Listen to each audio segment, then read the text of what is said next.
Hey, what's up, guys? King J coming to you live from hell. So, today I want to talk about dopamine and dopamine stabilization.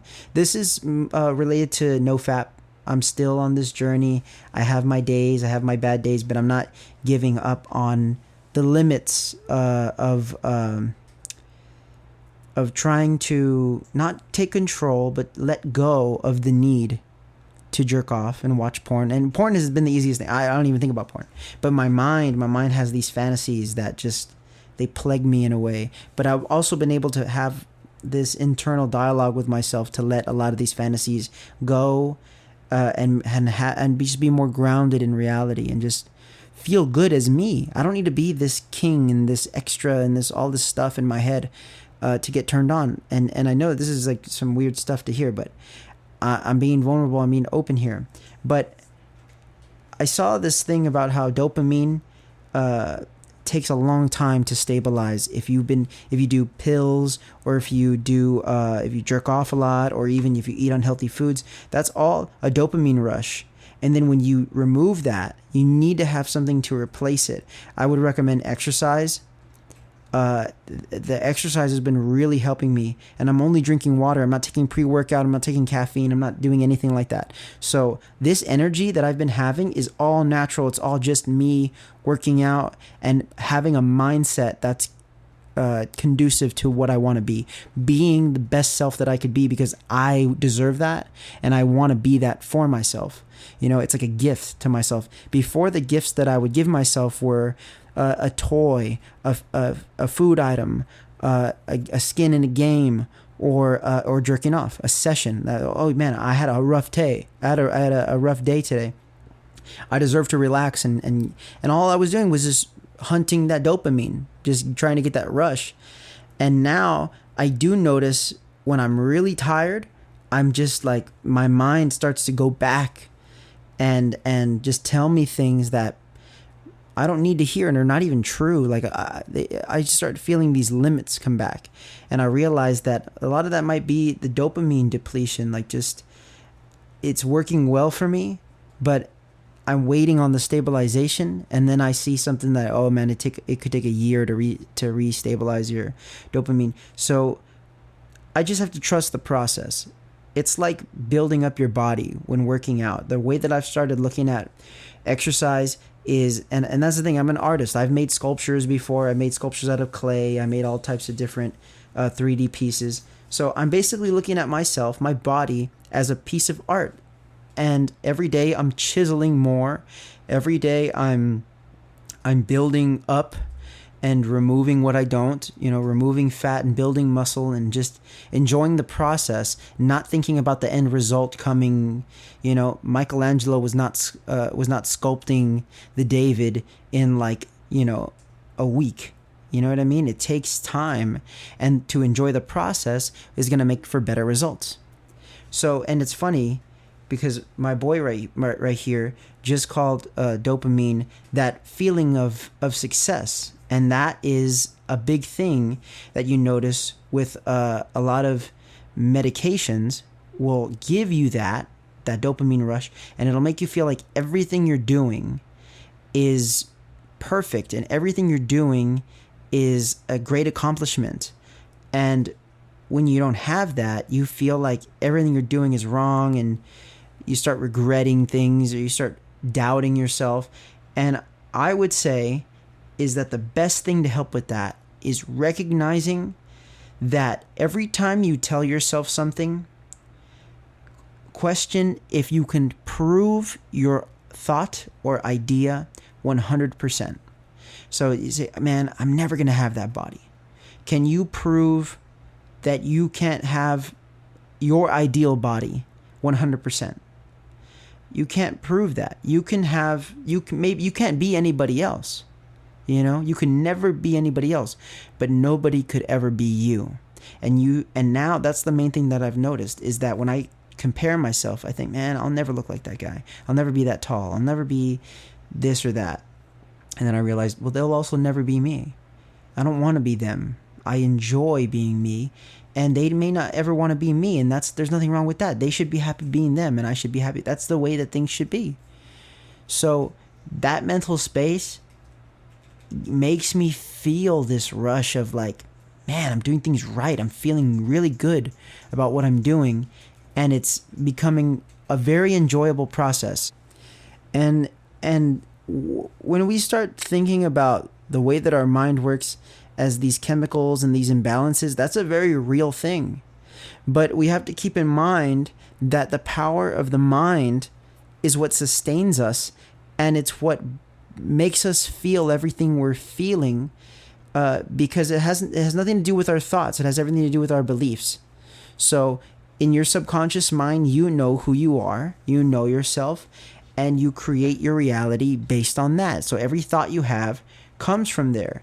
So the more you start noticing, and this is what's also helped me, is every time I have a negative thought or like a bad dream or something, I see that as my negative self-concept coming from my subconscious to my conscious mind, for me to notice it and eliminate it. I imagine it like a sheet of paper coming out of my subconscious mind with a note for myself that says, you're never going to reach your goals. And I look at that note and say, oh, subconscious mind, that's what you wanted to tell me today? And I crumple it and I throw it into the infinity, like LeBron James in Space Jam. That's what I do. And I could do that every day. And every day I feel a little bit stronger. And every day if I get a message from my subconscious mind that has a limit, I say, subconscious mind, there is no limits to my mind. My mind is open. My mind is free. My mind has no limits. And the more that I live in that, the more that becomes my reality, the more that I enjoy my day, the more that I enjoy my confidence, the more that I have fun doing work, the more that I have fun with people that I usually never even like talking to, the more that I have fun doing tasks that I always avoided and dreaded. And then the more that I can get those things done with ease and enjoy the things that I truly enjoy even more. Time with friends, playing games, resting, and I enjoy drinking water now. Because now I'm only drinking water. So when I get that sip of water, it's like I'm just came out of the Sahara Desert and I just have that one drop of water in the canteen. It just feels like so powerful, and so it's like fuel. I treat everything that comes into me like fuel, food, thoughts, energy, rest. That's fuel. I look at sleep like that's my fuel. That's me shutting down to get myself ready to go hard the next day. It's like I'm going to war, and it's not this angry war with myself. It's this, I'm going to war with my body, and I'm going to take it to the limit. And if I'm going to war with my mind, I'm doing it with love, because I love myself and I love my mind, and I don't want anything that's going to stop me, even if, well, only myself. I am the only thing that could stop me. You are the only thing that could stop you. Nobody stands in your way of your thoughts and your brain. Every time you believe something that someone's told you that's negative, it comes from you. You believe that. You already believed that.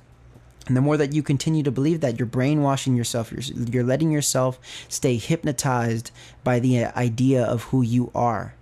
That's something that they talk about in psychocybernetics. It's this hypnosis. The power of hypnosis is the power that you give it. So some people can be hypnotized, some people can't. That's because they believe it's real. And that's the power of your mind. Your mind has so much power. It's a supercomputer.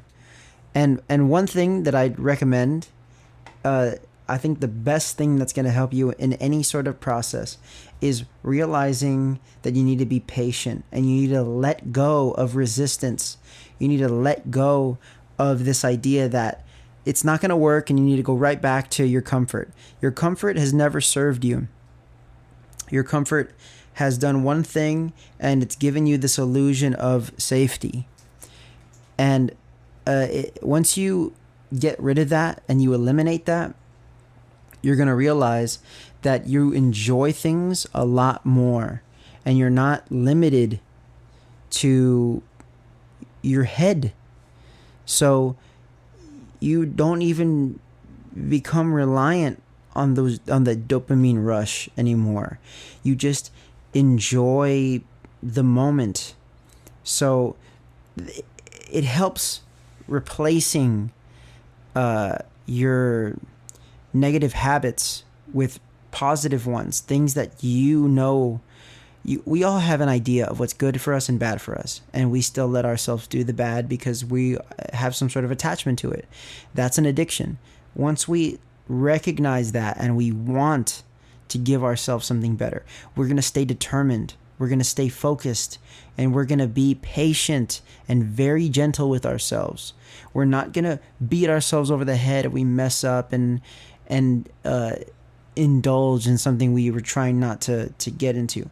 And that's the big thing that I've learned with NoFap, is that the second you give up, that's the only time that you really lose. If you keep failing and failing and failing, but you're still trying, slowly the progress will be made, and you will be less focused on the negative things in your mind, the traps that we fall into in our head. And to me, I'm not even worried about my dopamine stabilization anymore. I'm not even worried about these roller coaster of emotions that I was going through. I'm just understanding that my thoughts come like waves and they go like waves, and I just have to. And that's something that I've noticed also in the meditation app, the Headspace app, is that they say very often do we notice our thoughts entering our mind, very rarely do we notice when they leave. We need to start noticing when thoughts leave, because that's powerful. That means if a thought can go away, that means we have the power to let go of thoughts. We can't force away thoughts because the thought still remains, with friction, with resistance. But once we recognize I don't want that in my reality. And it's only in my reality because it's in my head. And you let it go, and you're going to get that feeling. You know what that feeling's going to be? A feeling of accomplishment. I feel that every day now. I feel that no matter what I do.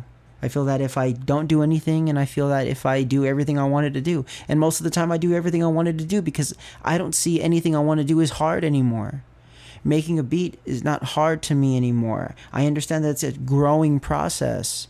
I understand it's going to get easier with time. And what I need to do is just let go of any resistance and enjoy the moment. Enjoy the work.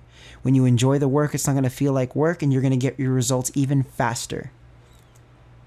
And that's manifestation right there. So tell me, what do you think about what I'm talking about here?